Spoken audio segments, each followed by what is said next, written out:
और बुलेटिन की शुरुआत बड़ी खबर से करते हैं। एलएसी पर तनाव को कम करने के लिए भारत चीन के बीच कमांडर लेवल की कल मैराथन बैठक हुई। दोनों देशों के बीच ये बैठक करीब 12 घंटे तक चली। सूत्रों से मिली जानकारी के मुताबिक दोनों देशों के बीच गलवान घाटी में सहमति बनने की उम्मीद है। हालांकि पैंगोंग त्सो को लेकर मतभेद अभी भी बरकरार है। बातचीत के दौरान चीन ने एक शातिर प्रस्ताव भी रखा, जिसमें पैंगोंग झील पर मौजूदा पोजीशन से 3-3 किलोमीटर पीछे हटने की बात कही गई है। चीन ने शर्त रखी कि वो फिंगर 4 से फिंगर 6 तक पीछे हट जाएगा, लेकिन इसके लिए भारत को फिंगर 2 तक पीछे हटना होगा। लेकिन भारत ने चीन के इस प्रस्ताव को सिरे से खारिज कर दिया। सवाल है कि 3 मीटिंग होने के बावजूद अब तक दोनों देशों के बीच सहमति नहीं बनी है। ऐसे में इस तरह से बातचीत से कब तक बनेगी बात?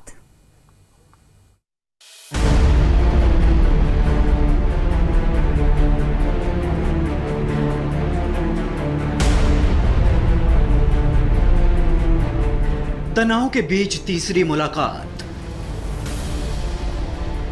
भारत चीन के कमांडर आमने सामने। 12 घंटे की मैराथन बैठक।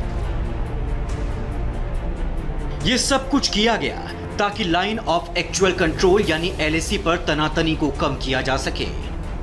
मुलाकात हुई, बातचीत भी हुई, लेकिन अब तक कोई सकारात्मक नतीजा सामने नहीं आया है। हालांकि भारत के कड़े रुख का असर दिखना शुरू हो गया है। सूत्रों से मिली जानकारी के मुताबिक भारत चीन के बीच गलवान इलाके में सहमति बन सकती है। हालांकि पैंगोंग को लेकर मतभेद अभी भी बरकरार हैं। चुशूल में कल भारत और चीन के बीच कमांडर लेवल की बातचीत करीब 12 घंटे तक चली। इस बैठक में भारत ने अपना स्टैंड एक बार फिर से क्लियर कर दिया, लेकिन चालबाज चीन अपनी चाल चलता रहा और भारत के सामने एक शातिर प्रस्ताव रख दिया।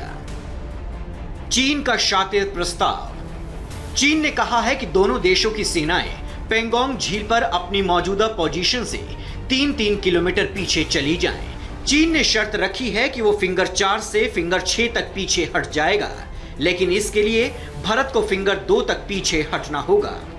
पीएलए की 3 किलोमीटर वाली साजिश है, जिसके तहत चाइनीज पीएलए भारतीय सेना और चाइनीज पीएलए के बीच के फेस ऑफ का फायदा उठाते हुए स्टेटस को बदलना चाहती है। चाइनीज पीएलए ये चाहता है कि वो इस समय फिंगर 5 की पोजीशन से फिंगर 6 पर आ रहे और भारतीय सेना फिंगर 4 की पोजीशन से फिंगर 2 के पीछे चले जाए।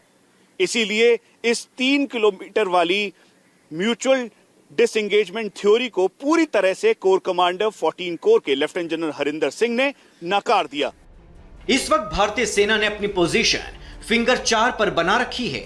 वो दूसरे रास्ते से चाइनीज पीएलए के ठीक सामने चांग चैनमो के पहाड़ के ऊपर चीनी सेना के ठीक सामने जाकर दीवार की तरह खड़े हो गए हैं। लेकिन इसके बावजूद चीन सीनाजोरी कर रहा है। पहले चीन फिंगर 8 पर था, लेकिन अब वो फिंगर 5 के आगे आ चुका है। यहाँ पर चीन ने 4 बंकर और 6 टेंट बना लिए हैं। साथ में तकरीबन 1000 की संख्या में चीन के 362 और 363 बॉर्डर रेजिमेंट के जवान तैनात हैं। चीनियों ने अपना बेस फिंगर 8 से शिफ्ट करके फिंगर 5 पर कर लिया है। चीनी सेना ने अपना हेलीकॉप्टर बेस भी यहाँ पर बनाया है। साथ ही साथ infantry combat vehicle, artillery gun, arm tank, heavy vehicles और बुलडोजर भी भारी संख्या में हैं। भारत के ऊपर दबाव बनाने की रणनीतिक कोशिश कर रहा है। दरअसल चीन की विस्तारवादी नीति है, जिसकी वजह से वो भारत के ऊपर दबाव बनाकर लाइन ऑफ एक्चुअल कंट्रोल को पार करते हुए चाइनीज कंट्रोल लाइन पर डोमिनेट करना चाहता है। इसीलिए चाइनीज पीएलए एयरफोर्स ने अपने होतान, शिगात्से, गरगुंसा और भी जितने एयरबेस 832 किलोमीटर के लाइन ऑफ एक्चुअल कंट्रोल के चीन की तरफ लगते हैं, वहां पर अपने फाइटर एयरक्राफ्ट, यूएवीज और एयर डिफेंस मैकेनिज्म के साथ पूरे सिस्टम को अलर्ट रखा है। भारत ने चीन को साफ कर दिया है कि हम अपनी मौजूदा पोजीशन से 1 इंच भी पीछे नहीं हटेंगे।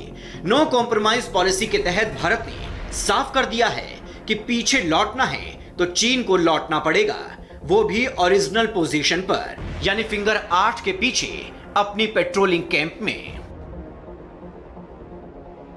चुशूल में कल हुई मीटिंग में इंडियन आर्मी की तरफ से कुछ बातें बिल्कुल साफ साफ कही गई। पहली बात तो यह कि चीन को पीछे हटना होगा। जहां 2 महीने पहले था, वहां पर वापस जाना होगा। दूसरी बात यह कि चीन को फ्लैश पॉइंट वाली जगहों से अपनी सेना का जमावड़ा कम करना होगा, सेना और सामान लेकर चीन लौट जाए। मेजर जनरल ल्यूलिन ने कहा कि वो अभी भी चाइनीज कंट्रोल लाइन से 800 मीटर पीछे हैं और अपनी एक्चुअल पोजीशन से करीबन 100 मीटर ही पीछे आए हैं। ऐसे में अगर डिसएंगेजमेंट करना है तो 3-3 किलोमीटर दोनों सेनाओं को पीछे जाना होगा। इसका मतलब बिल्कुल साफ है कि ये चाइनीज पीएलए की विस्तारवादी नीति है, जिसके तहत वो पेट्रोलिंग पॉइंट 14 से 3 किलोमीटर भारतीय सेना को अगर पीछे करता है तो भारतीय सेना का जो लाइन ऑफ एक्चुअल कंट्रोल है और साथ में जो पेट्रोल करने यहां पर आते हैं वो नहीं आ पाएंगे। यानी सोचे समझे तरीके से चीन ने अपने पूरे बेड़े को यहां पर इकट्ठा किया।